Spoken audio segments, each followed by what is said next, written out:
উলিপুরের সাহেবের আগলা থেকে রাজীবপুরের মোহনগঞ্জ পর্যন্ত একটি বিস্তীর্ণ এলাকা নদী ভাঙ্গন কবলিত।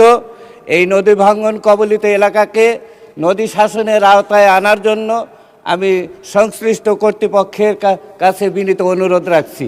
সেই সাথে আমি বলছি, আবার রৌমারী, রাজীবপুর এবং চিলমারী এই তিনটি উপজেলা একটি মাঝখানে ব্রহ্মপুত্র নদী দ্বারা বিচ্ছিন্ন। এই ব্রহ্মপুত্র নদীর উপরে একটি সেতু নির্মাণ করা অত্যাবশ্যক। আমি জনাব মোহাম্মদ মুস্তাফিজুর রহমান, কুড়িগ্রাম ৪।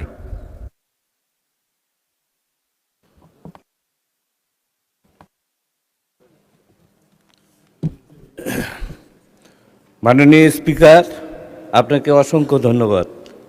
আমি এই মহান সংসদে আমার প্রথম এই কথা বলার জন্য আমার এলাকার মানুষেরা যে সুযোগ সৃষ্টি করে দিয়েছেন তাদের প্রতি কৃতজ্ঞতা পোষণ করছি।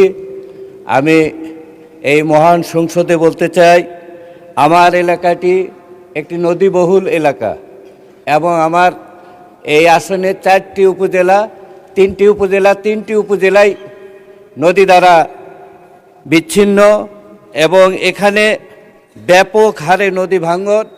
এই নদী ভাঙনের কারণে প্রতিদিন বেশ কিছু মানুষ তারা ঘরবাড়ি হারা হচ্ছে এবং তাদের চোখের পানি আমি অনেকবার দেখেছি।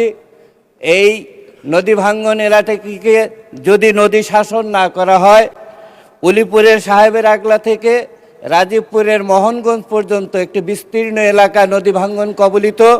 এই নদী ভাঙ্গন কবলিত এলাকাকে নদী শাসনের আওতায় আনার জন্য আমি সংশ্লিষ্ট কর্তৃপক্ষের কাছে বিনীত অনুরোধ রাখছি। সেই সাথে আমি বলছি, আবার রৌমারী, রাজীবপুর এবং চিলমারী এই তিনটি উপজেলা একটি মাঝখানে ব্রহ্মপুত্র নদী দ্বারা বিচ্ছিন্ন। এই ব্রহ্মপুত্র নদীর উপরে একটি সেতু নির্মাণ করা অত্যাবশ্যক।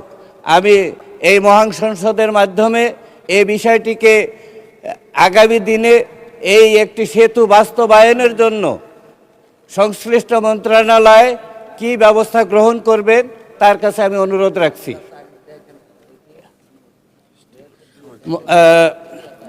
স্পিকার, মাননীয় স্পিকারকে ধন্যবাদ জ্ঞাপন করছি।